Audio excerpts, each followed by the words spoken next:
حين تقدس العبارة معلنة بكمال البشارة وما من هم حملت في ذلك العام إلا أتت في حملها بغلام من بركات وسعادة هذا الإمام ولم تزل الأرض والسماوات متضمخة لأجل الفرح بملاقاة أشرف البريات وبروزه من عالم الخفاء إلى عالم الظهور بعد تنقله في البطون والظهور فأظهر الله في الوجود بهجة التكريم وبسط في العالم الكبير مائدة التشريف والتعظيم ببروز هذا البشر الكريم. اللهم صل وسلم أشرف الصلاة والتسليم على سيدنا ونبينا محمد الرؤوف الرحيم. اللهم صل وسلم وبارك عليه وعلى آله. اللهم صل وسلم وبارك عليه وعلى آله. فحين قرب أوان ودن هذا الحبيب علنت السماوات والأرض ومن فيهن بالترحيب وامتلك الإلهي على أهل الوجود تسد وألسنة الملائكة بتبشير العالمين نافعين. سبحان الله والحمد لله ولا إله إلا الله والله أكبر. سبحان الله والحمد لله ولا إله إلا الله والله أكبر. سبحان الله والحمد لله ولا إله إلا الله والله أكبر. والقدرة كشفت بنا هذا المسطور ليبرز نور كاملا في عالم الزور نورا فاق كل نور وأنزل الحق حكمه على من أتم الله عليه النعمة من خواص الأمة أن يعبر عند وجه أمة تأنيسا لجنابها المسعود ومشاركة لها في هذا السماك الممدود. فعمر بتوفيق الله سيدة مريم وسيدة آسيا ومعهما من الخور العين من وسع الله لهن الشارب بالقسمة الوافية. فأتى الوقت الذي رتب الله على قدوره وجود هذا المولود فانطلق الصبح الكمال من النور العمود وبرز الحامد المحمود مذعنا لله بالتعظيم والسجود. صلى الله على محمد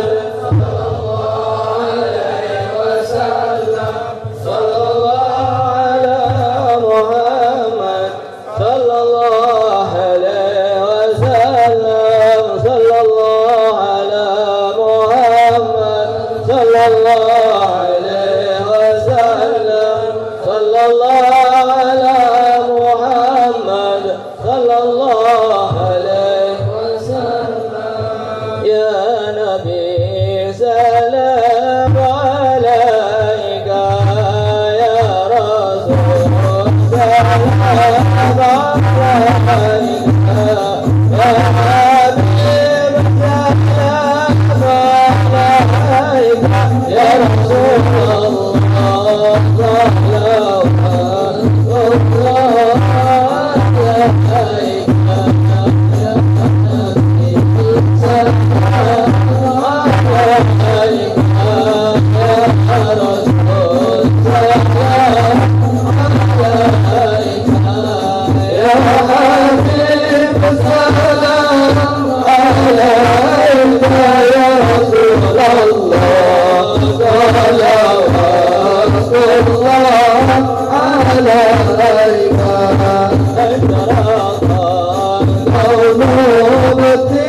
وتبارك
Innakum tud'auna yawmal qiyamati bi asma'ikum wa asma'i abaikum fa ahsinu asma'akum. Bersabda Rasulullah sallallahu alaihi wasallam bahwasannya kelak kalian nanti di hari kiamat akan dipanggil oleh Allah Subhanahu wa taala dengan nama-nama kalian dan nama orang tua kalian, maka berbaguslah nama kalian, kata Rasulullah sallallahu alaihi wasallam. Alhamdulillah, sama-sama kita saksikan daripada seorang bayi yang ada di hadapan kita, yang pada malam hari ini akan kita resmikan namanya, yang sudah disepakati oleh kedua orang tuanya dan juga sudah disepakati daripada kakek dan neneknya untuk diberikan nama Muhammad Amin bin Jufriyal bin Tamrin Salo. Mudah-mudahan Allah Subhanahu wa taala menjadikan anak ini anak yang saleh, yang taat kepada Allah, taat kepada Rasulullah, taat kepada kedua orang tuanya, dipanjangkan umurnya, disehatkan jasadnya, dikuatkan imannya, dibanyakkan dan diluaskan rezekinya. Ala hadhihi niyyah wa kullu niyyatin salihah wa ila hadratin Nabi Muhammadin sallallahu alaihi wasallam. Al-Fatihah. Bismillahirrahmanirrahim. Alhamdulillahi rabbil alamin. Ar-Rahmanir Rahim.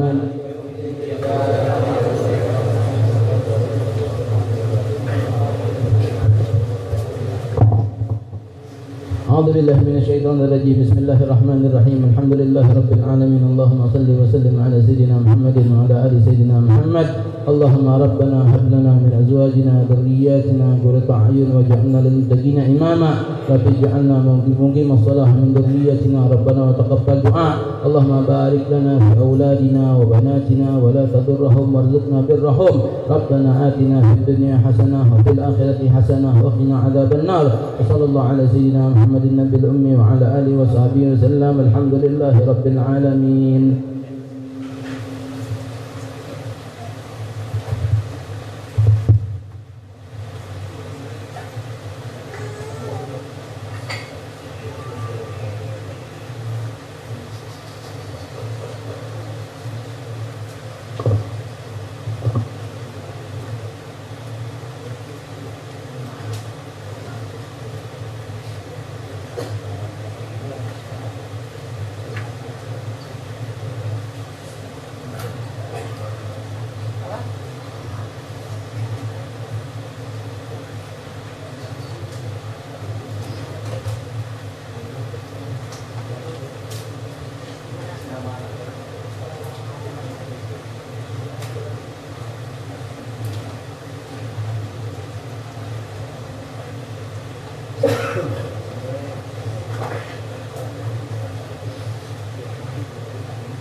اللهم صل وسلم وبارك عليه وعلى آله. ولقد اتصف صلى الله عليه وسلم من محاسن الأحلام بما تضيق عن كتابته بطون الأوراق. كان صلى الله عليه وسلم أحسن الناس خلقا وخلقا وأولهم إلى مكارم الأخلاق سبقا وأوسعهم بالمؤمنين حلما ورفقا. برا رؤوفا لا يقول ولا يفعل إلا معروفا. له الخلق السهل واللفظ المهضم على المعنى الجزل. إذا دعاه المسكين أجابه إجابة معجلة. وهو الأب الشفيق الرحيم باليتيم والأرملة. وله مع سهولة الأخلاق الهيبة القوية التي ترتعد منها فرائس الأقوياء من البرية.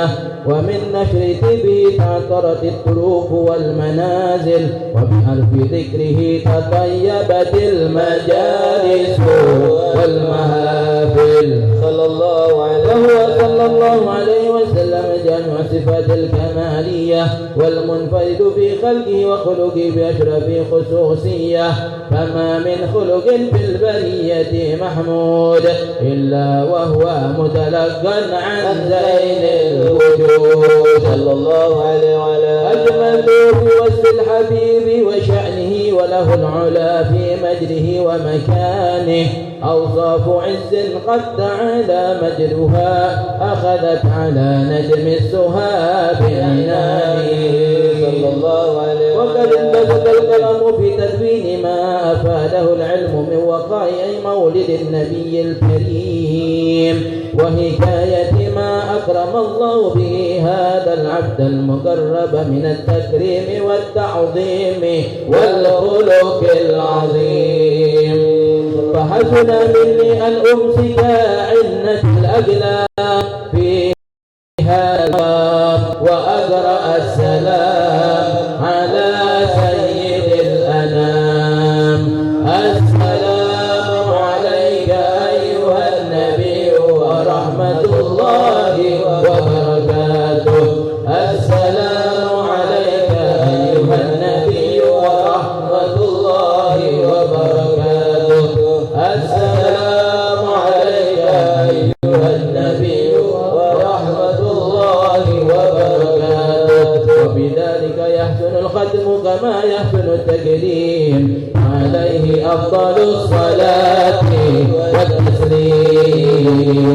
اللهم صل وسلم أشرف الصلاة والتسليم على سيدنا ونبينا محمد الرؤوف الرحيم. اللهم صل وسلم وبارك عليه.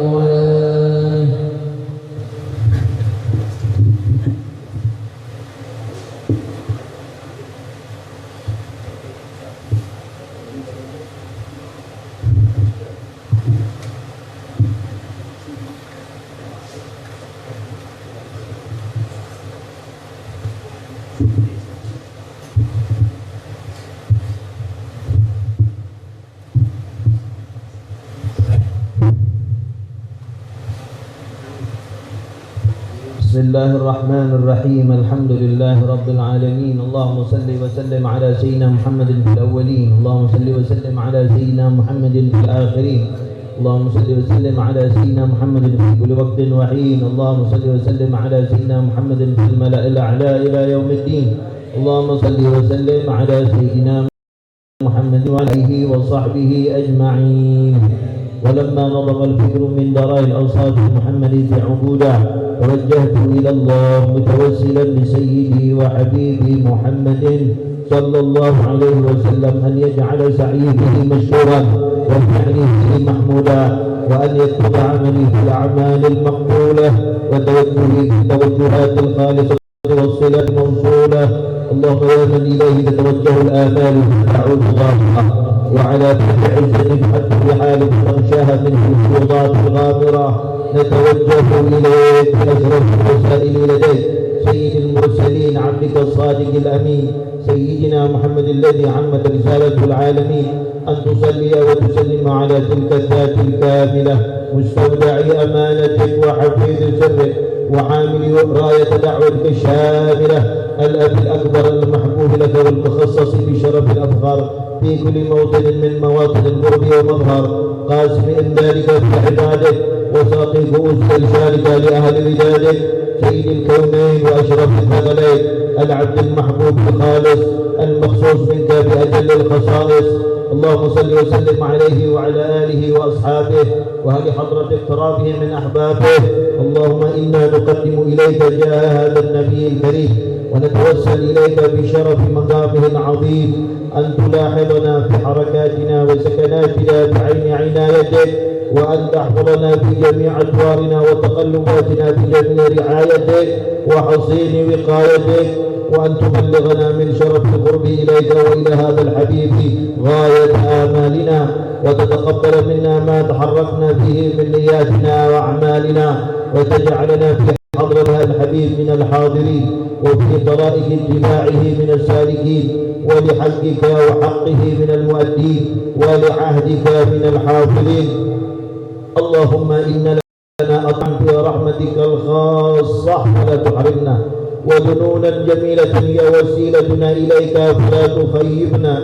آمنا بك وبرسولك وما جاء به من الدين، وتوجهنا به إليك مستشفعين أن تقابل المذنب منا بالغفران والمسيء بالإحسان، والسائل بما سأل والمؤمل بما أمل، وأن تجعل ممن نصر هذا الحبيب ووازره ووالاه وظاهره وعم ببركته وشريف وجهته أولادنا ووالدينا وأهل قطرنا ووالينا وجميع المسلمين والمؤمنين في جميع الجهات، وأدم راية الدين القويم في جميع الأقطار منشورة، ومعالم الإسلام والإيمان بأهلها معمورة معنا وصورة، واكشف اللهم كربة المكروبين، واقضي إلينا المدينين، واغفر للمذنبين، وتقبل توبة التائبين، وانشر رحمتك على عبادك المؤمنين أجمعين، واكفي شر المعتدين والظالمين،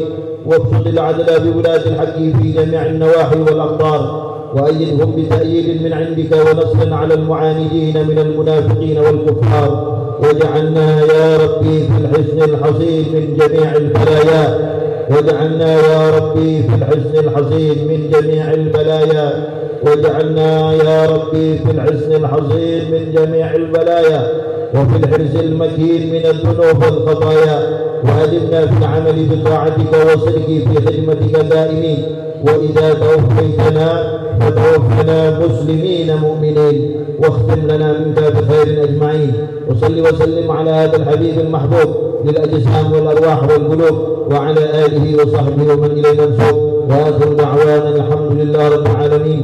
سبحان ربك رب العزة عما يصفون، وسلام على المرسلين، والحمد لله رب العالمين. الفاتحة.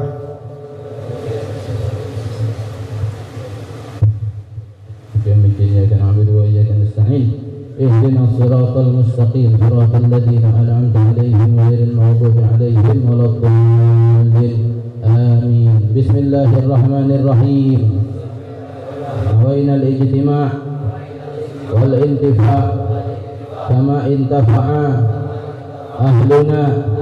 رب اشرح لي صدري ويسر لي أمري wahlul 'uqdatan min lisani yafqahu qawli wahdi qalbi saddid lisani bihaqqi nabiyyika Muhammadin sallallahu alaihi wasallam. Alhamdulillah rabbil alamin. Alhamdulillah, syukurillah, salatu wassalamu ala sayyidina Rasulullah Muhammad bin Abdullah sallallahu alaihi wasallam. Puja dan puji syukur kehadirat Allah Subhanahu wa taala, kembali kita dikumpulkan, dipertemukan di dalam keadaan iman dan Islam, di dalam keadaan kita sehat wal afiyah, di dalam keadaan kita masih diberikan nikmat kesempatan oleh Allah Subhanahu wa taala, di dalam keadaan kita duduk bersama, tidak lain tidak bukan tujuan kita untuk menambah daripada rasa cinta kita kepada Nabi Muhammad sallallahu alaihi wasallam di dalam satu majlis yang insya-Allah tidaklah kita berdiri dari majlis ini melainkan Allah Subhanahu wa taala ampunkan dosa kita, Allah Subhanahu wa taala berikan rahmatnya kepada kita, Allah Subhanahu wa taala kabulkan daripada segala macam hajat-hajatnya kita insya-Allah. Salawat dan salam kepada Rasulullah sallallahu alaihi wasallam, keluarga dan sahabat-sahabatnya. Alhamdulillah, malam ini malam yang pertama daripada bulan Rabiul Awal. Sebagaimana kita sudah sepakati bersama-sama, di mana selama daripada bulan Rabiul Awal ini kita akan kembali melakukan membuat satu majlis zikir dan majlis ilmu. Ya, bukan membuat majlis maksiat, bukan. Ini majlis zikir dan majlis ilmu, majlis salawat dan majlis ilmu. Kalau zikir belum tentu salawat, kalau salawat sudah pasti zikir. Maka kita menggabungkan kedua majlis ini. Alhamdulillah, ini nikmat daripada Allah Subhanahu wa taala. Dan kita tidak perlu memberikan hujah-hujah kepada para pembenci majlis-majlis yang seperti ini, sebab diberikan hujah mereka akan tetap benci. Dan juga tidak perlu kita banyak-banyak memberikan alasan. Kalau orang sudah cinta, maka tidak akan ada banyak alasan untuk dia tidak menghadiri majlis-majlis yang seperti ini. Baik, sebelum kita lanjutkan daripada tausiah yang akan disampaikan, insya-Allah nanti ada dua pembicara. Ya, ini masih jam 9:30. Ya, masih jam 9:30. Sehingga insya-Allah nanti ada dua pembicara, dan kita kepengen sedikit membaca daripada kitab Syama'il Muhammadiyah. Paling tidak kita bertabarukan ya, kepada Al-Imam At-Tirmidzi yang mengumpulkan daripada hadis-hadis Rasul sallallahu alaihi wasallam yang berkenaan menceritakan daripada sifat-sifatnya Rasulullah sallallahu alaihi wasallam. Inna asdaqal kalam kalamullahil malikil alam wa khairal hadi hadi Muhammadin sallallahu alaihi wasallam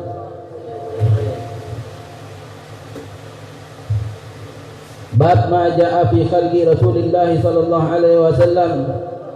Akhbarana Abu Raja'in Qutaibah bin Sa'id an Malik bin Anas an Rabi'ah bin Abi Abdurrahman an Anas bin Malik annahu sami'ahu yaqul kana Rasulullah sallallahu alaihi wasallam laisa bit-tawilil ba'in wala bil qasir wala bil abyadil amhad wala bil adam wala bal ja'dil qatat wala bis sabiti ba'athahu Allah ta'ala ala ra'si 40 sanah fa aqama bi Makkah 10 sinin wa bil Madinati 10 sinin wa tawaffahu Allah ala ra'si 60 sanah wa laysa fi ra'sihi wa lihyatihi 20 sya'ratan bayda. Dikabarkan dari Abu Raja Qutaibah ibnu Sa'id, dari Malik bin Anas, dari Rabi'ah bin Abi Abdurrahman, dari Anas bin Malik bahwasannya Nabi SAW itu tidak terlalu tinggi perawakannya, ya. Juga tidak terlalu pendek, ya. Sedang-sedang saja, ya. Ketinggian tidak, kependekan tidak. Kulitnya Nabi SAW itu wala bil abyadil amhaq, tidak terlalu putih, tidak seperti orang bule, tidak bule begitu, ya, tidak terlalu putih. Wala bil adam, tapi tidak juga sawo matang, ya, seperti kebanyakan, ya, orang-orang punya kulit. Rambutnya Rasul Sallallahu Alaihi Wasallam itu tidak terlalu keriting, ya, tidak keriting kriwil begitu, tidak. Ya, tapi juga tidak lurus kaku begitu. Ya, artinya antara keriting dan lurus, ya, bergelombang begitu. Ya. Allah Subhanahu wa taala mengutus Nabi sallallahu alaihi wasallam sebagai rasul itu pada umur 40 tahun. Beliau tinggal di Mekah, di sini dikatakan 10 tahun. Ya. Meskipun dalam banyak riwayat itu menyebutkan 13 tahun. Dan di Madinah 10 tahun. Dan beliau Nabi sallallahu alaihi wasallam diwafatkan pada umur dikatakan 60 tahun. Nanti ada riwayat yang lain. Walaysa fi ra'sihi wa lihyatihi 20 sya'ratan bayda. Ya. Nabi waktu meninggalnya itu tidaklah di rambut dan jenggotnya beliau ada ubannya, melainkan hanya 20 helai saja. Ya, cuman 20 helai. Kalau kita ubanan semua, ya. Ubang semua. Belum 60 tahun sudah ubanan. Banyak mikir mungkin kita nih.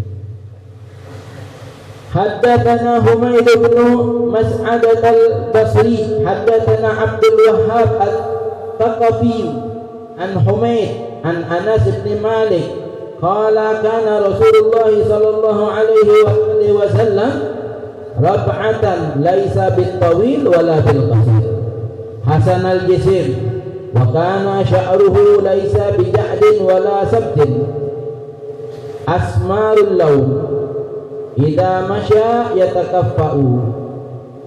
Hadis yang kedua dari Humaid bin Mas'adah al-Basri menceritakan kepada kami Abdul Wahhab al-Thaqafi dari Humaid, dari Anas bin Malik berkata bahwasanya Nabi sallallahu alaihi wasallam itu perawakannya tidak terlalu tinggi juga tidak terlalu pendek. Hasan al-jism, bentuk tubuh Rasulullah itu bagus, ya, tidak macam kita, ya.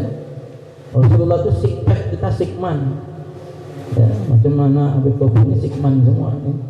Ya, Rasulullah itu jismnya bagus, ya. Apa? Steady, atletis, ya. Rasulullah sallallahu alaihi wasallam. Wa kana sya'ruhu, dan rambut Nabi sallallahu alaihi wasallam tidak keriting dan juga tidak lurus, ya, bergelombang, ya. Rambut bergelombang itu bagus, ya. Tidak keriting, tidak lurus. Sebab sekarang lihatlah, ya, ada salon buat ngeritingi sama ngelurusi rambut. Tidak lurus pengen keriting, yang keriting pengen lurus, ya. Rambutnya Rasulullah antara lurus dan keriting, ya. Nah itu jangan suka ngelurus-lurusin rambut, ya. Bersyukurlah, rambut keriting bersyukur, rambut lurus bersyukur, ya. Kemudian warna rambut Nabi SAW warna hitam, ya. Jadi bukan warna pirang, bukan warna coklat yang bagus, itu warna hitam. Bagi orang Arab, ya, bagi orang Arab Itu kalau rambut warna hitam itu bagus. Ya, rambut bagus itu yang warnanya hitam, bukan pirang, bukan coklat, bukan. Ya, termasuk nanti ngomong kalau biji bola mata yang hitam dalamnya itu, yang hitam justru bagi orang Arab. Ya. Bagi orang bule lain lagi, mungkin biru, ya. Mungkin ada yang pelangi begitu, ya. Merah kuning hijau habis kena tinju, ya. Nah, ya. Jadi yang rambutnya Nabi SAW itu hitam. Kalau Nabi berjalan, itu Nabi jalannya cepat, ya, cepat jalannya. Tidak macam kita, ya, santai begitu, ya. Nabi jalannya cepat. Ya. Haddatsana Muhammad bin Bashar yakni al-Abdi haddatsana Muhammad bin Ja'far haddatsana Syu'bah an Abi Ishaq qala sami'tu Al-Bara' bin Azib yaqul kana Rasulullah sallallahu alaihi wasallam rajulan marfu'an ba'ida ma bainal mankibain 'azim al-jummah ila sahmati udunaihi alaihi qullatun hamra ma ra'aitu syai'an qattu ahsana minhu. Ya.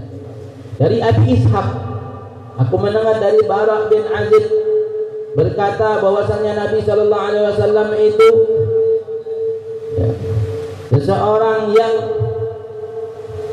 perawakannya, ya, tidak pendek, tidak tinggi, ya.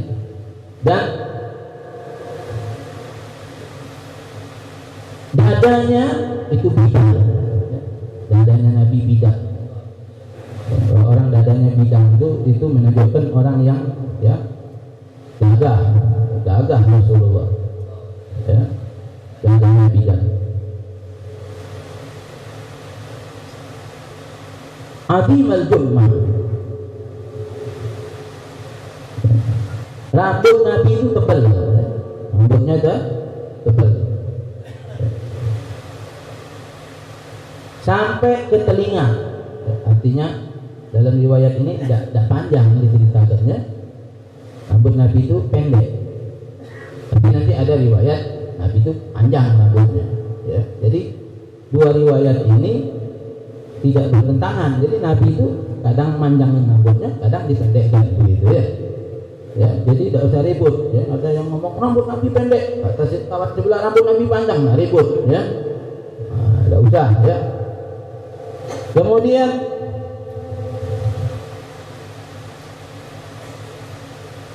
kalau beliau berpakaian, Nabi punya baju warna merah, jubah warna merah. Kalau Nabi berpakaian dengan pakaian yang berwarna merah, dinyatakan ma ra'aitu syai'an qattu ahsana minhu. Tidak ada yang lebih ganteng dari Nabi sallallahu alaihi wasallam. Ya. Hati-hati, ya. Ini pakaian merah ini nanti diidentikan pula, ya. Tentang mobil kada kan begitu, ya. Nah, kita justru tidak pilih yang merah, ya. Jangan pilih yang merah. Ya, sudah jelas yang merah ini tidak benar, ya. Nah, jadi Nabi kalau pakai pakaian merah gantengnya minta ampun. Beda sama kita pakai pakaian merah serem, ya. Makanya jangan pakai pakaian merah serem ente, kecuali Nabi yang ganteng, ya. Nah, kecuali Nabi yang ganteng, ente serem kalau pakai merah, apalagi milih merah, ya. Hadis yang keempat, haddatsana Mahmud bin Ghailana qala haddatsana Waqi' haddatsana Sufyan an Abi Ishaq an al-Bara' bin Azib qala ma ra'aitu min limmatin fi hullati hamra'a ahsana min Rasulillah sallallahu alaihi wasallam lahu sya'run yadribu mankibayhi ba'ida ma bainal mankibayn lam yakun bil qasir wala bil tawil. Ya. Hadis yang keempat menceritakan kepada kami Sufyan dari Abi Ishaq dari Bara' bin Azib qala aku tidak melihat Nabi sallallahu alaihi wasallam, aku tidak melihat seseorang yang berpakaian yang berwarna merah, ya, dan berambut panjang seperti Nabi sallallahu alaihi wasallam bagusnya. Nabi SAW lahu sya'run yadribu mankiban. Rambut Nabi itu sampai kepada bahunya, panjang. Ya, nah, tidak usah lebih dari Nabi. Mandangin rambut sampai di bawah bahu. Ya, kalau mau ngikut Nabi sampai bahu saja. Ya, jangan panjang-panjang sampai lebih dari bahu. Itu namanya ngikuti pemain band. Ya, nanti berkumpulnya bukan sama Nabi, dengan pemain band. Ya, jadi Nabi itu rapi. Dan kita kalau manjangin rambut tidak rapi, jangan manjangin rambut. Ya, tapi kalau bisa melihara rapi begitu, ya kelihatan ganteng, boleh. Ya, tapi kalau tambah serem manjangin rambut tidak usah. Ya, tidak usah dipanjangkan. Nah. Kemudian dada Nabi bidang. Ya. Nabi itu tidak pendek dan tidak terlalu tinggi. Nabi itulah lawakan Rasulullah Sallallahu Alaihi Wasallam. Mudah-mudahan apa yang kita dengarkan ini akan mendatangkan manfaat untuk kita semua. Amin ya rabbal alamin. Sebelum kita lanjutkan majelis kita ini, mari kita dengarkan dulu satu qasidah, ya. Dan insyaallah habis ini kita akan dengarkan tausiah yang akan disampaikan oleh tamu kita, ya, yang sudah datang jauh dari kota Cirebon, ya. Sangat sayang sekali kalau kita tidak, ya, mengambil manfaat daripada beliau, ya, Habib Novel Al-Attas. Dan nanti kita akan dengarkan tausiah dari beliau. Sebelumnya kita dengarkan satu qasidah. Fa'alaihi wasallam.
محب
أكثروا بالصلاة على النبي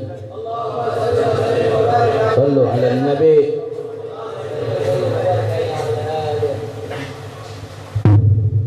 بالقيام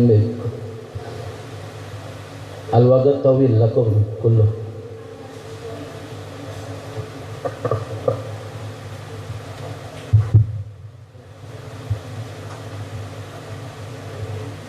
Bismillahirrahmanirrahim.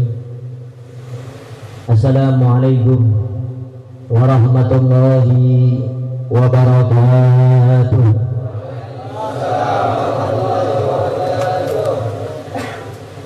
Alhamdulillah, alhamdulillahi rabbil alamin.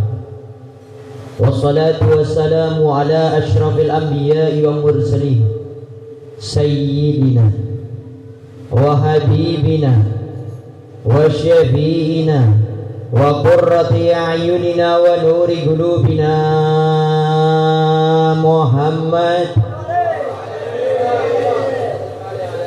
habibi rabbil alamin wa ala alihi wa sahbihi ajma'in.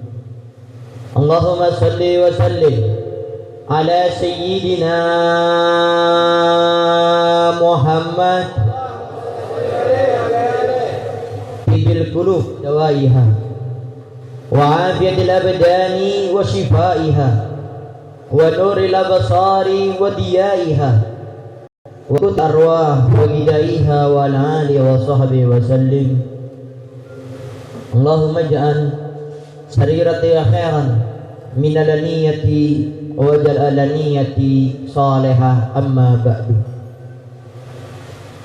Al-mukarram al-muhtaram yang sama-sama kita muliakan dan kita hormati selalu, para alim, para ulama, para asatidah, penyambung lisan sekaligus penerus perjuangan Nabi kita Muhammad sallallahu alaihi wasallam, yang kita doakan selalu mudah-mudahan para ustaz kita, para kiai kita, para ulama kita diberikan panjang umur oleh Allah dalam keadaan sehat walafiat, dan mudah-mudahan seluruh daripada hajat dunianya maupun akhiratnya dimudahkan oleh Allah Subhanahu wa taala. Allah jaga beliau-beliau semua daripada fitnah yang terjadi di akhir zaman ini, dan mudah-mudahan Allah Subhanahu wa taala melalui hadirnya kita di tempat ini, Allah ampuni seluruh dosa-dosa kita.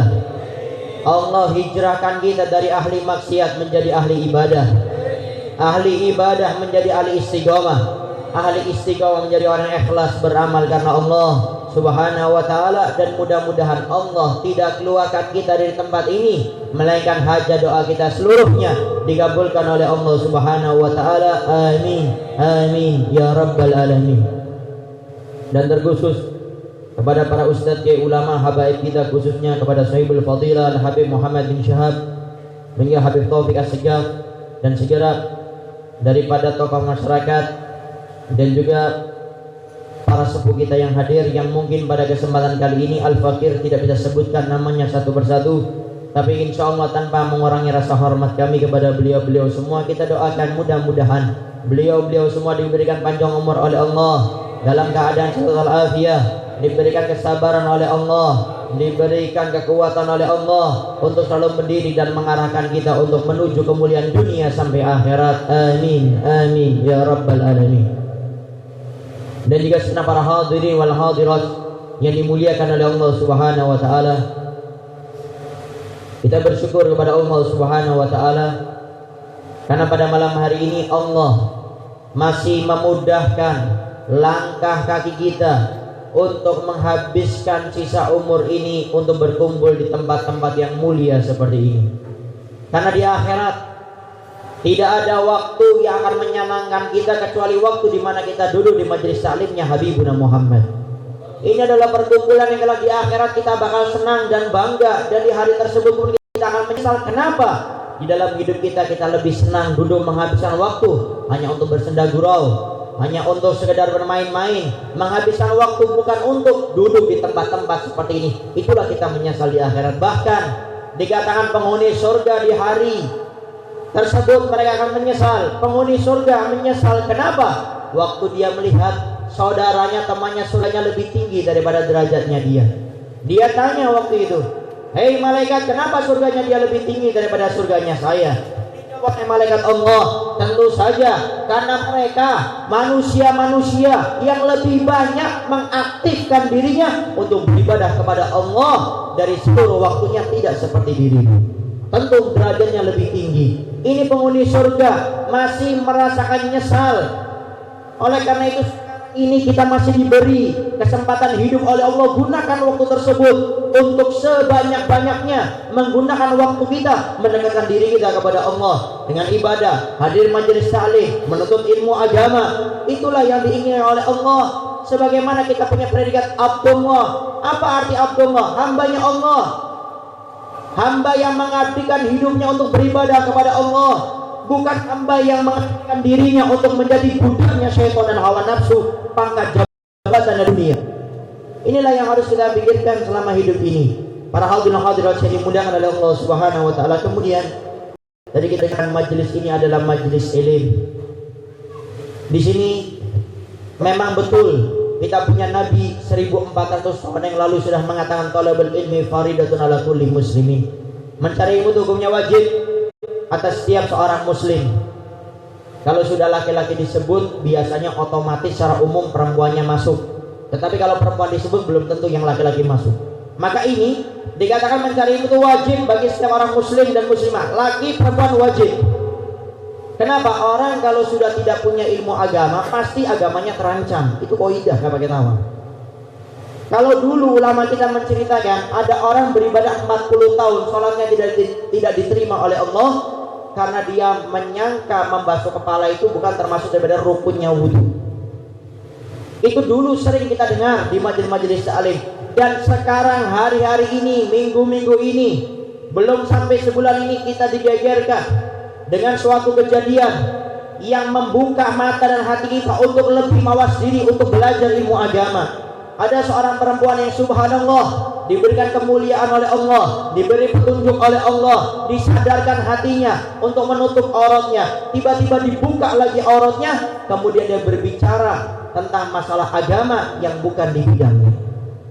Inilah yang menjadikan viral yang luar biasa, sesuatu yang menjadikan omongan khususnya di kalangan ahli-ahli ilmu. Kalau dia membuka daripada auratnya, sebagian orang ada yang seperti itu. Tetapi bukan itu yang menjadi problemnya, karena dia mengatakan bahwasanya mungkin saya tidak mendapatkan orang yang di luar sana daripada orang-orang yang beragama seperti saya, tapi orang yang di luar pun tidak mendapatkan apa yang saya dapatkan. Ini yang menjadi luar biasa. Bahkan dia mengatakan harusnya orang yang beragama itu menjadi tenang. Orang yang beragama itu tidak terancam. Kenapa saya beragama? Kok saya menjadi tidak tenang dan terancam? Luar biasa. Ini yang menjadikan kontroversi antara satu dengan yang lainnya. Kenapa kok terjadi seperti ini? Karena tidak punya ilmu agama. Inilah pentingnya kita. Kalau kita mau bahas panjang sekali hikmah yang kita ambil daripada kejadian ini, bahkan bisa sampai 5 atau lebih hikmah. Kita ambil satu saja hikmah. Apa itu? Setiap kita orang yang mengatakan sebagai hamba Allah wajib untuk mengikuti apa yang dibawa oleh Nabi kita Muhammad Sallallahu alaihi wasallam. Harga mati nggak pakai tawar. Kita mengaku Islam. Apa arti Islam? Al-inqiyadu bima ja'a bihi Nabi Muhammad Sallallahu alaihi wasallam. Al-inqiyadu pasrah, tunduk, ngikut dengan apa yang dibawa oleh Nabi Muhammad. Seorang perempuan yang menutup auratnya itu adalah suatu yang wajib. Dan saya ingatkan, jangan diputarbalikkan. Karena di luar biasa ini pemutarbalikan daripada fakta yang ada dalam syariat Nabi kita Muhammad. Seorang perempuan muslimah wajib menutup auratnya, dan menutup aurat jilbab itu yang kita kenal dengan jilbab itu, menutup aurat itu bukan menjadi tolak ukur perempuan itu baik atau tidak dari jilbabnya, bukan. Tetapi Anda sebagai perempuan muslimah wajib untuk menutup aurat Anda. Kenapa? Karena ini perintah dari Allah Subhanahu wa taala.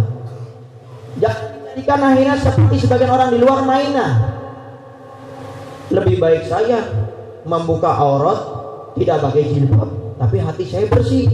Ketimbang orang di luar pakai jilbab tapi hatinya kotor. Kalau seperti itu dia seakan-akan mengatakan Sayyidina Fatimah hatinya kotor. Para aslafun soleh, sahabiah yang menutup auratnya dikira itu hatinya kotor. Tidak seperti itu. Maka disinilah pentingnya kita belajar ilmu agama agar tidak disesatkan dengan pemikiran-pemikiran yang luar biasa. Sekarang kita perangnya bukan perang senjata lagi, sudah perang pemikiran. Kalau perang senjata kita tahu mana musuh mana lawan. Kalau sudah pemikiran kita dimainkan, bagaimana kita bisa melihat mana musuh itu, mana yang namanya teman. Oleh karena itu di sini penting kita ini belajar ilmu agama, dekat dengan para ulama, para habaib, agar kita tidak dikecohkan. Luar biasa pokok zaman sekarang ini. Paling enak sudah kalau kita hidup dekat dengan mereka. Tanyakan orang yang lebih memilih dunia ketimbang duduk di majelis-majelis seperti ini. Tanyakan sesungguhnya hati mereka, kira-kira hidupnya senang atau gelisah. Tanyakan kepada mereka. Orang-orang yang sudah membudakkan dirinya kepada abdul dunia, abdul jah, abdul riyasah, tanyakan kepada mereka, adakah hati mereka tenang setelah memiliki harta? Tidak. Karena orang harus sudah punya dunia, sudah punya jabatan, maka hawa nafsunya akan menggerogotinya terus sampai dia menjadi budaknya dunia.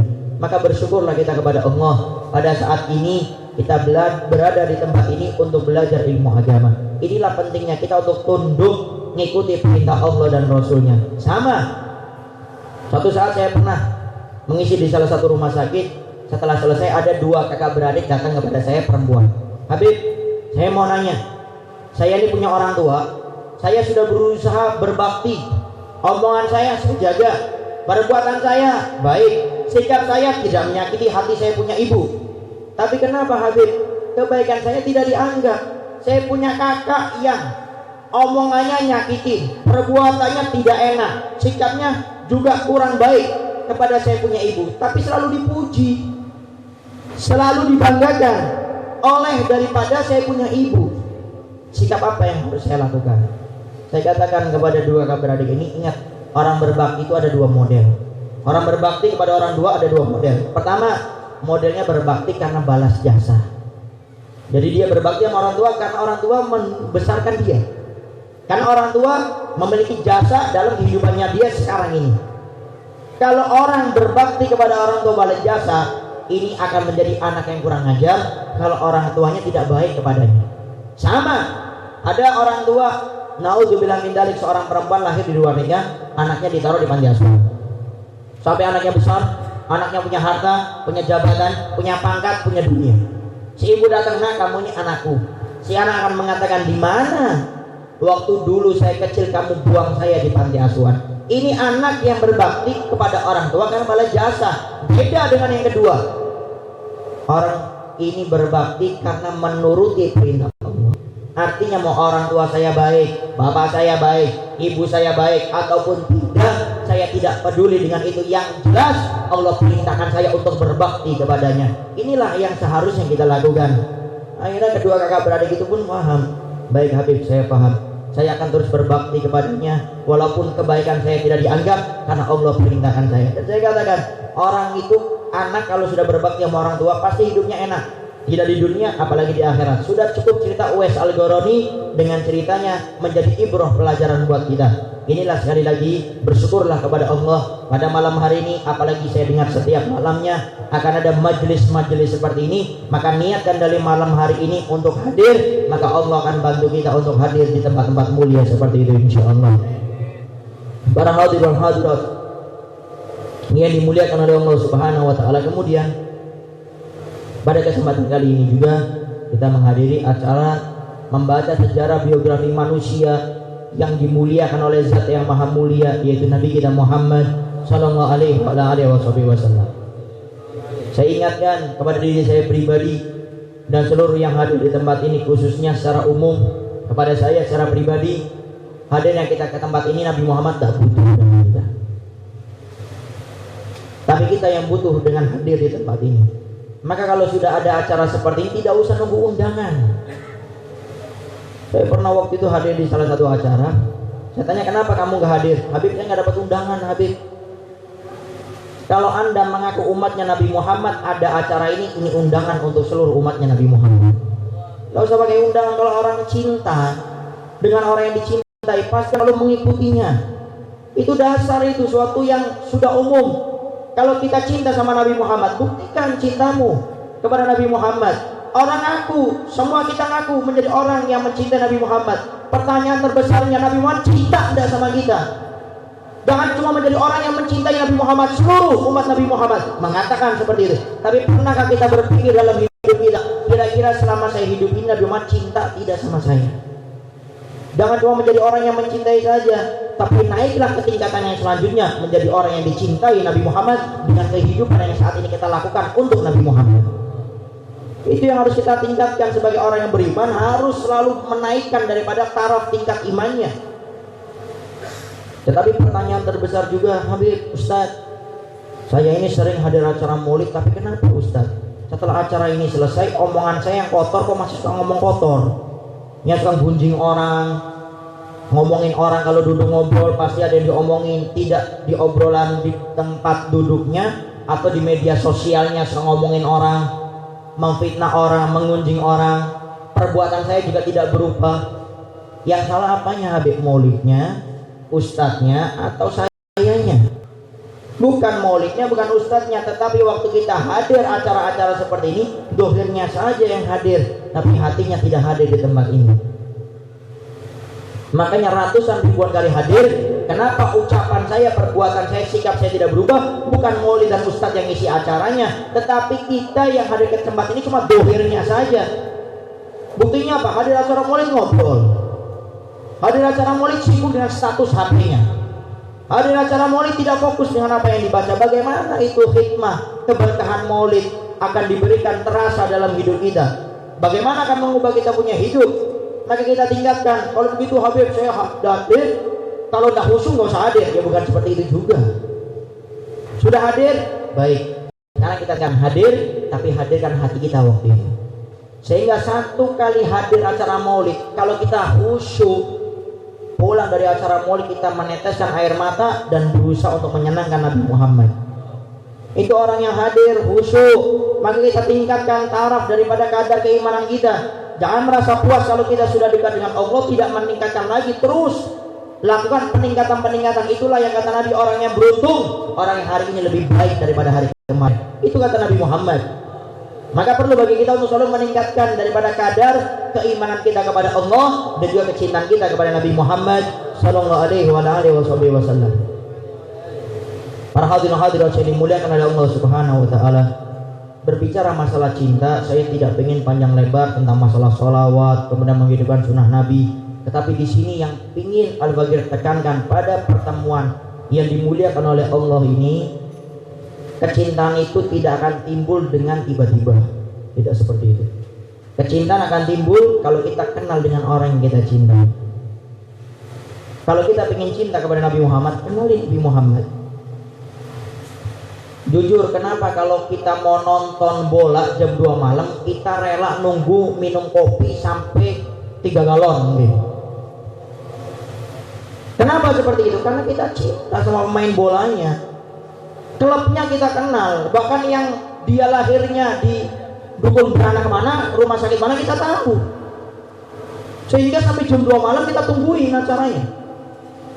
Bahkan kalau kita punya pekerjaan, pokoknya pulang ke rumah saya nggak mau tahu. Saya nggak punya rumah, saya nggak punya TV, nongkrong di rumah tetangga. Karena cinta.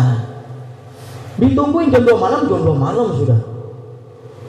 Karena cinta. Nah kita ini kalau pingin merasakan disebutkan nama Nabi Muhammad, hati kita bergetar, rindu, ingin berjumpa sama Nabi Muhammad, kenal Nabi Muhammad. Kalau disebutkan nama Nabi Muhammad, kita menjawab sesuatu memang yang wajar dan sangat dianjurkan. Tetapi yang menjadi luar biasa, disebutkan nama Nabi Muhammad, hati kita bergetar, ingin berjumpa, bertemu dengan Nabi Muhammad. Ini luar biasa. Dan ini harus kita tingkatkan terus.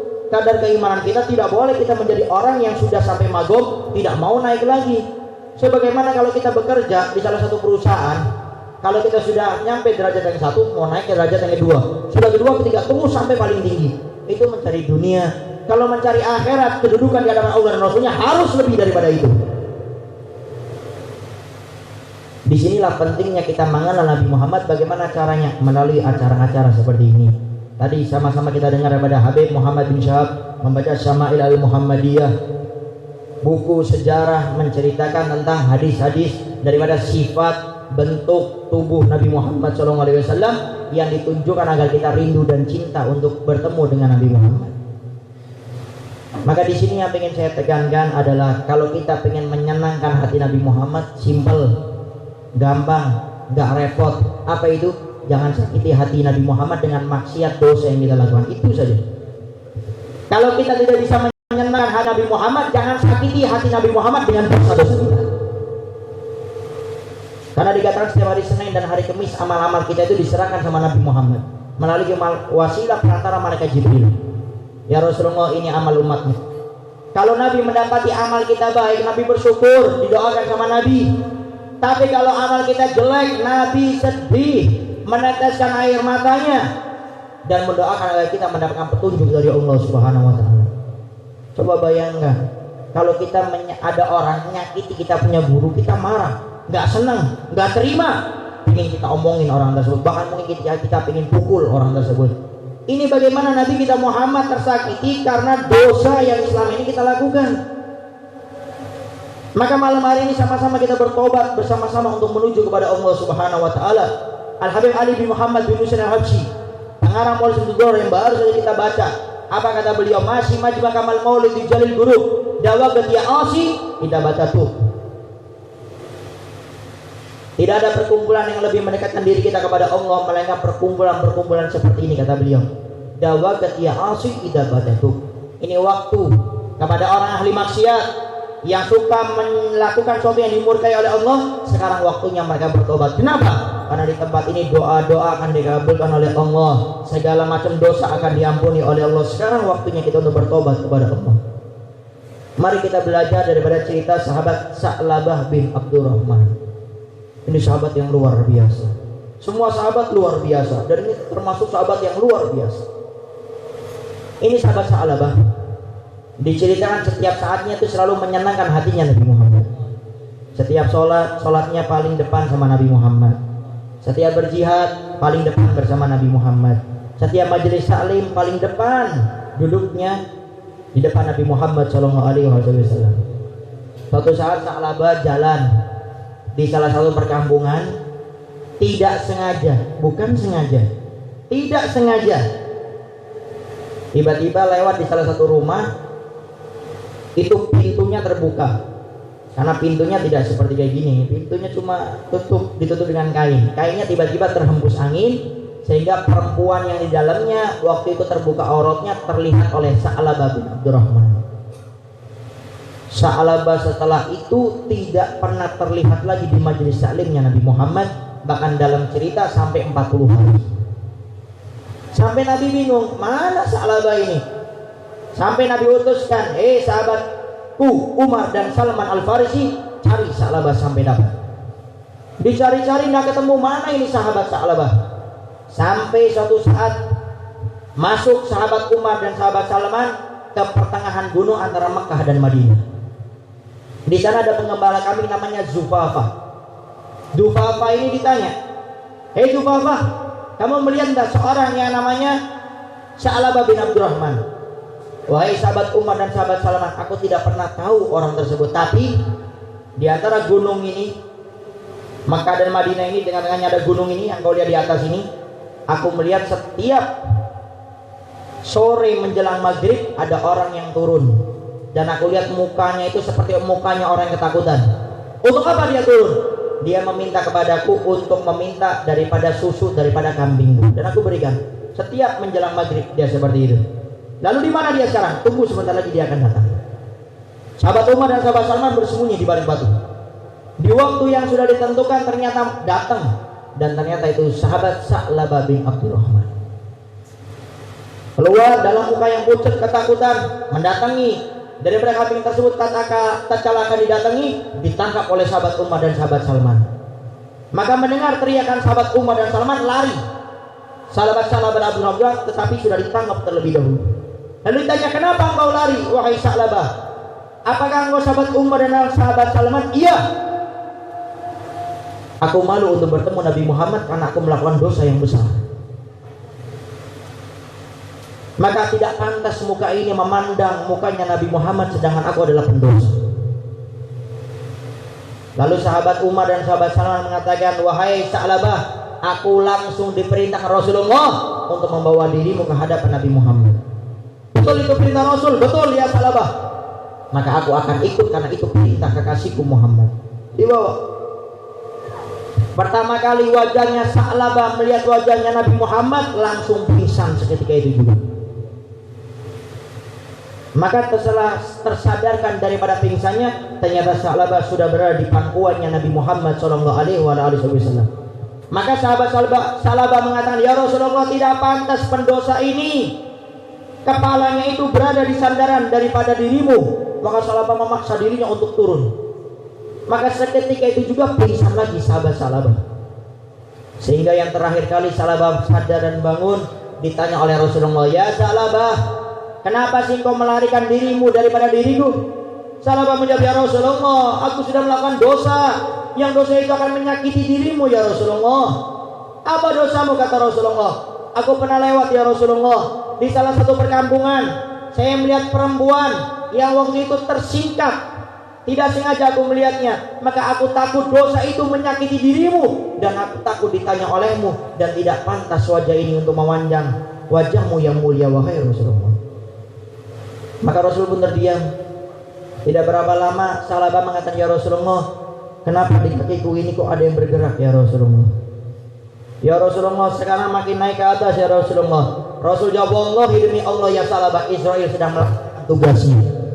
Tidak usah kau takut wahai Sa'labah. Katakan, asyhadu an la ilaha illallah wa asyhadu anna Muhammadan Rasulullah." Sa'labah mengikuti apa yang diucapkan Nabi Muhammad dan meninggal dalam keadaan diyakini oleh Nabi Muhammad. Maka setelah itu akhirnya Sa'labah dikebumikan. Sa'labah dikuburkan. Maka tatkala Sa'labah sudah dimasukkan ke liang lahat, Nabi mendatangi kuburannya Sa'labah dengan menyingsingkan gamisnya. Maka para sahabat heran setelah selesai ditanya, "Ya Rasulullah, kenapa engkau singsingkan daripada gamismu menuju kuburannya Sa'labah?" Nabi Muhammad menjawabnya, wallahi demi Allah, ribuan malaikat berkumpul di tempat ini untuk menyambut ruhnya Sa'labah. Apa hikmah yang kita ambil daripada cerita ini?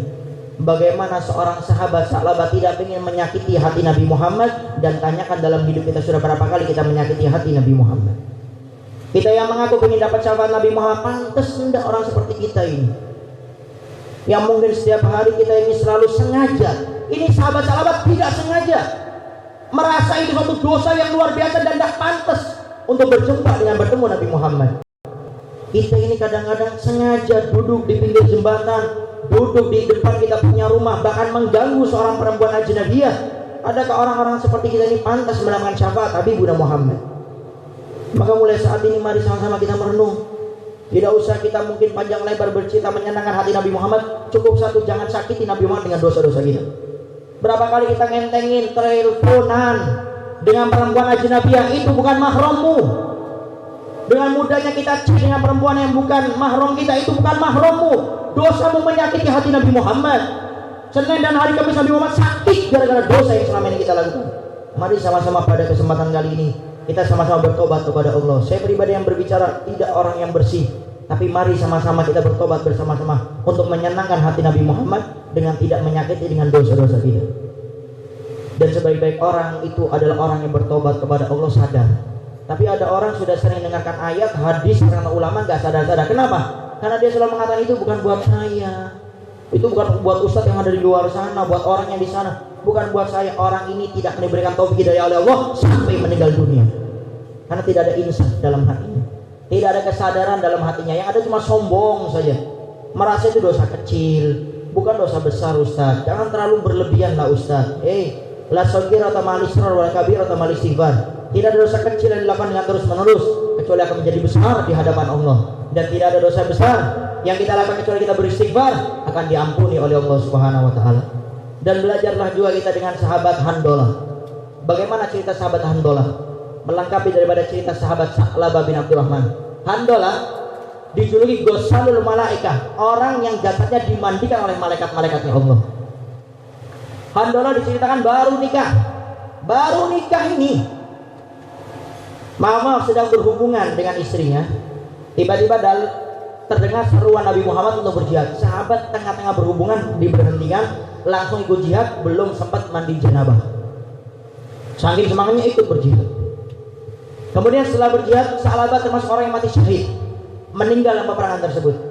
Sahabat-sahabat setelah perang bingung, kenapa kita perang ini di padang Sahara, tidak ada air, kenapa Sa'labah ini seakan-akan kok basah bagian tubuhnya.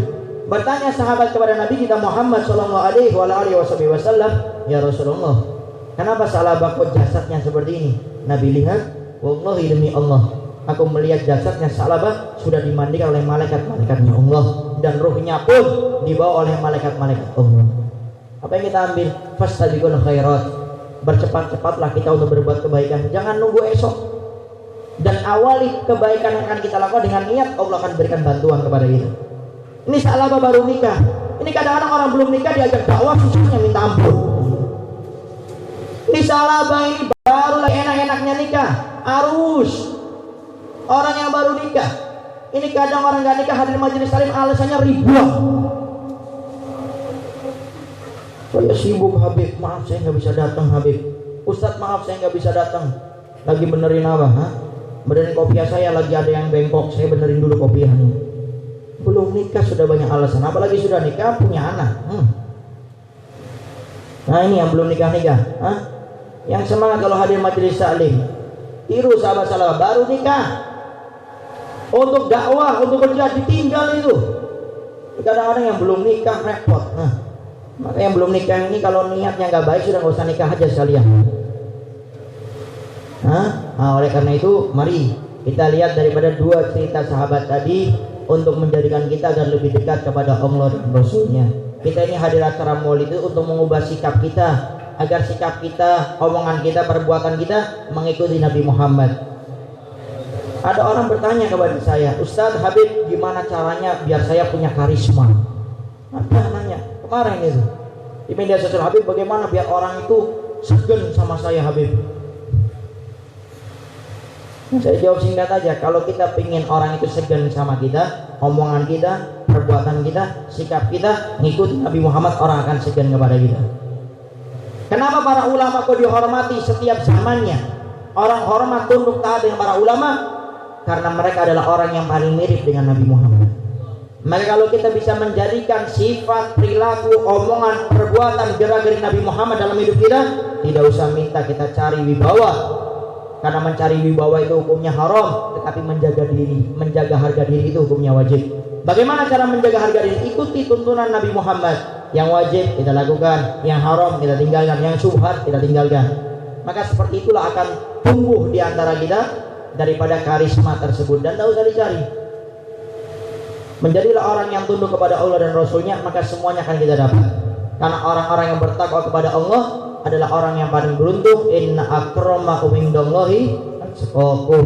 Yang paling mulia di antara kalian kelak di akhirat bukan seorang ustaz, bukan seorang yang punya nasab, bukan orang yang punya jabatan, bukan orang yang sudah punya ilmu, tapi yang paling bertakwa di antara kalian itulah adalah orang yang paling dekat di hadapan Allah dan Rasulnya. Para hadirin yang dimuliakan oleh Allah Subhanahu wa taala, mungkin itu saja yang bisa Allah Bakir sampaikan. Pada intinya, mari sama-sama kita mohon kepada Allah Subhanahu wa taala, mudah-mudahan majelis salim ini menjadikan kita makin dekat dengan Allah dan Rasulnya. Majelis salim ini menjadikan awal kita untuk bertobat kepada Allah Subhanahu wa taala. Majelis salim ini menjadi awal kita untuk berhijrah untuk menuju Allah dan Rasulnya. Dan mudah-mudahan Allah Subhanahu wa taala tidak menjadikan kita budaknya dunia, budaknya hawa nafsu, budaknya jabatan, budaknya mencari harta, tetapi Allah jadikan kita hamba yang sesungguhnya adalah hamba yang menjalankan perintah Allah dan meninggalkan segala sesuatu yang dibenci oleh Allah Subhanahu wa taala. Dan mudah-mudahan melalui majlis ini Allah jadikan keberkahan dalam hidup kita, keberkahan dalam nama kita, keberkahan dalam omongan kita, keberkahan dalam perbuatan kita, dan seluruh apa yang kita lakukan. Yang terbesar kita mohon kepada Allah, mudah-mudahan kehidupan kita ini setiap saatnya tidak menyakiti hati Nabi Muhammad. Mudah-mudahan sisa umur kita pada detik ini sampai sakaratul maut akan datang pencabutan nyawa kepada kita. Mudah-mudahan semua amal kita adalah amal-amal soleh yang kita lakukan, tidak ada kemaksiatan yang kita lakukan. Ya Allah, ya Allah, ya Allah, pada malam hari ini kami berniat, kami berjanji untuk bertobat kepada Ya Allah. Maka bantu kami untuk menuju kepada pertobatan tersebut Ya Allah. Kadang-kadang kami ingin bertobat tapi kami kalah dengan hawa nafsu kami, tapi bantu kami Ya Allah untuk menuju kepada kemuliaan tersebut Ya Allah. Jadikan kami seperti sahabat Sa'labah Ya Allah, yang malu kalau berbuat dosa. Dan Kau jadikan kami orang-orang yang tidak malu berbuat dosa, bahkan menjadi sombong dengan dosanya. Jauhkan kami daripada pergaulan yang tidak baik Ya Allah, pergaulan selain daripada mahram kami, bergaul dengan laki-laki, dengan perempuan yang bukan mahramnya Ya Allah. Muliakan yang belum menikah Ya Allah, dengan mereka menjaga harga dirinya Ya Allah. Jangan biarkan mereka terjerumus daripada mukadimah zina, daripada busuknya zina, daripada jeleknya pacaran Ya Allah. Tapi muliakan yang belum menikah Ya Allah, untuk mereka bisa menjaga harga dirinya. Letakkan rasa takut di antara kami Ya Allah untuk bermaksiat kepada-Mu Ya Allah. Dan jadikan kami sahabat mandolah Ya Allah, yang selalu bersemangat bercepat-cepat untuk berbuat kebaikan.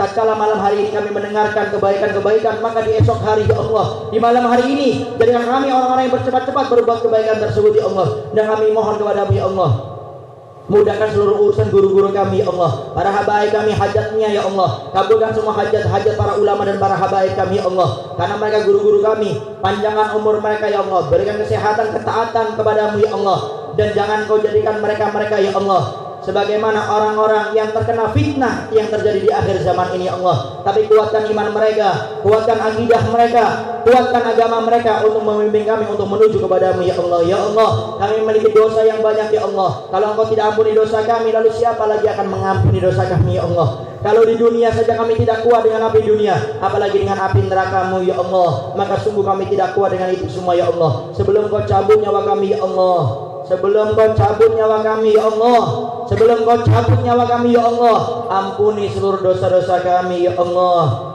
Berikan pintu taubat-Mu kepada kami Ya Allah. Hijrahkan kami dari kejelekan menuju kebaikan Ya Allah. Yang sudah menjadi kebaikan, mudahkan dengan istiqomah dan ikhlas dalam beramal karena-Mu Ya Allah. Dan cabut nyawa kami semua dengan husnul khatimah, husnul khatimah, husnul khatimah, meninggal dalam iman. Dan kami mohon yang terakhir Ya Allah, tatkala Kau ingin cabut nyawa kami Ya Allah, jadikan Nabi Muhammad berada di samping kami waktu itu Ya Allah, sehingga sakaratul maut tidak terasa sakit di antara kami Ya Allah. Kekasihmu Nabi Muhammad sudah mengalami sakaratul maut. Sakitnya seperti disiksa dengan 300 pedang.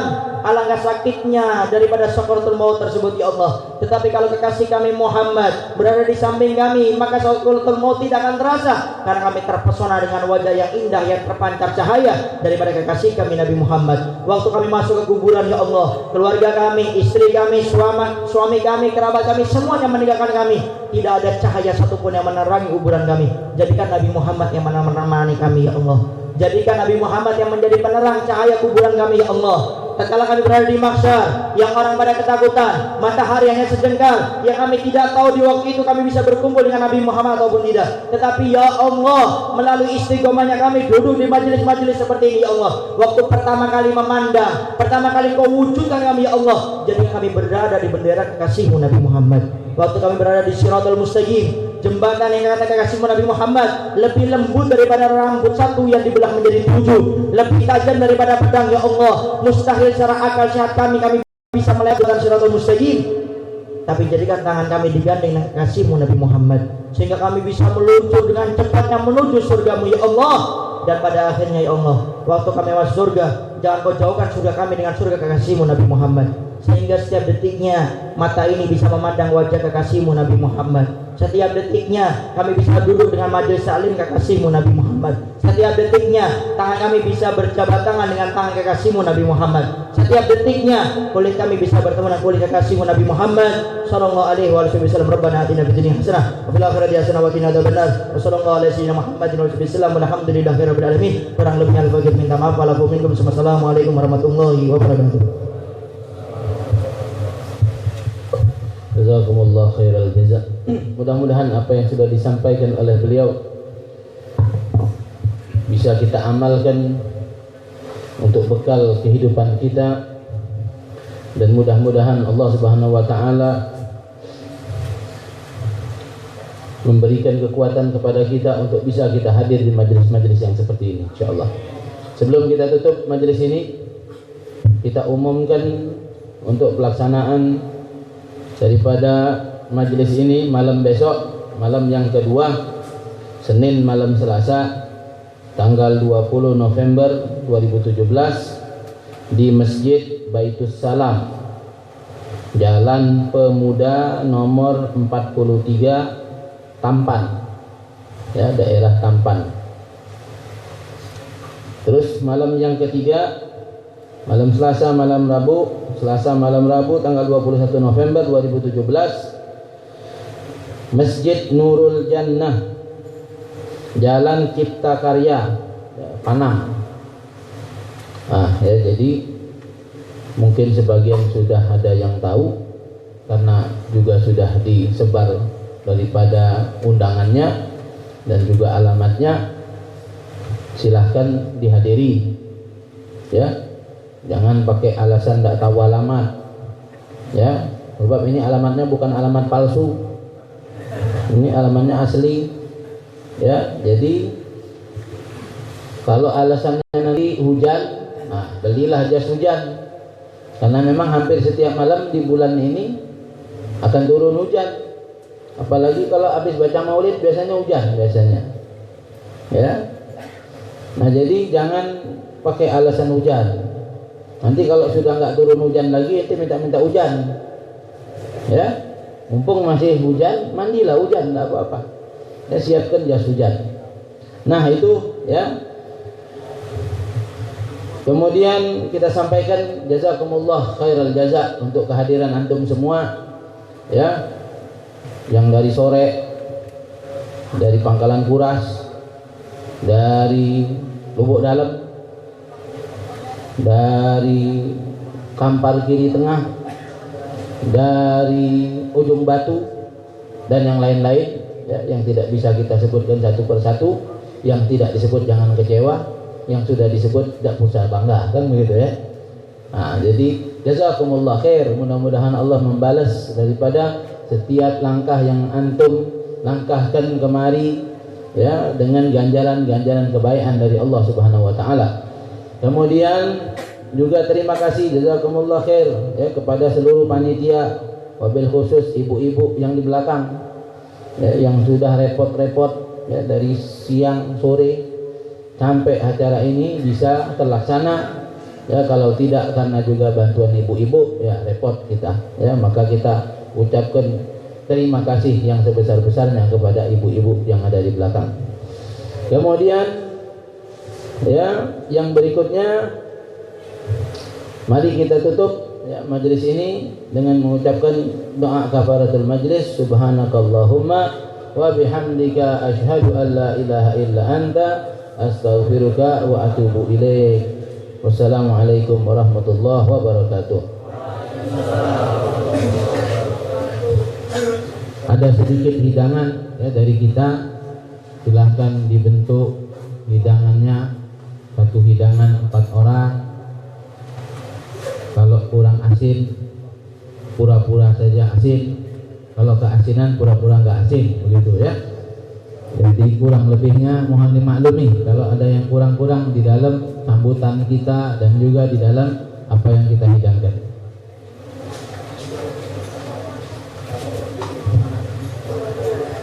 Sambil nunggu hidangannya, kita qasidah 1. Zaharatinul muayyad biduhuri Nabi Ahmad. Zaharatinul muayyad biduhuri Nabi Ahmad. Ya hanana bi Muhammad, zalikal fadlu min Allah.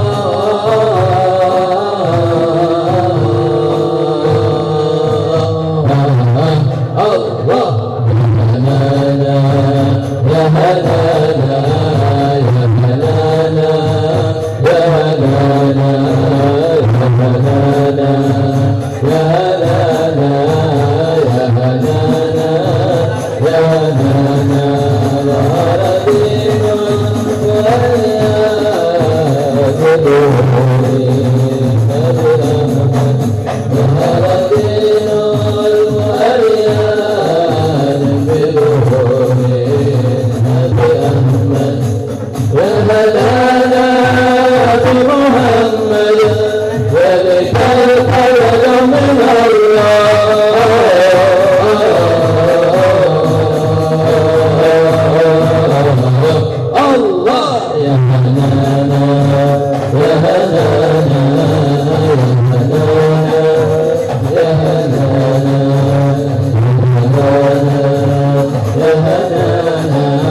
أطيب الناس خلقا وأجل الناس خلقا ذكره مرابا وشرقا نستمر والحمد لله الله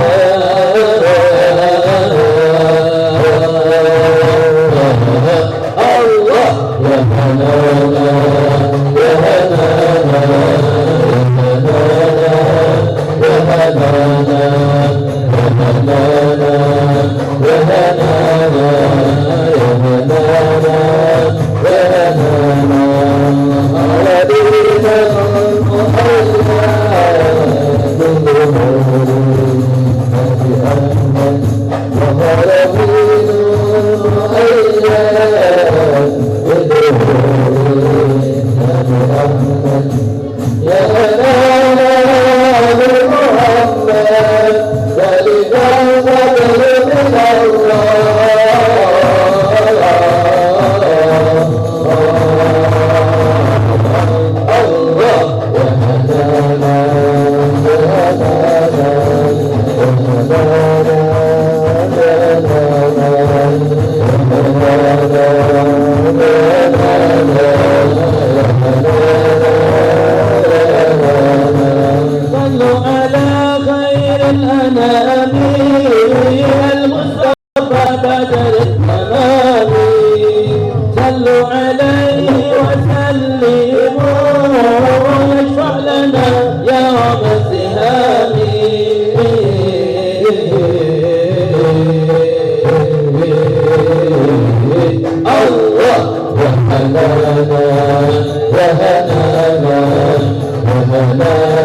Allah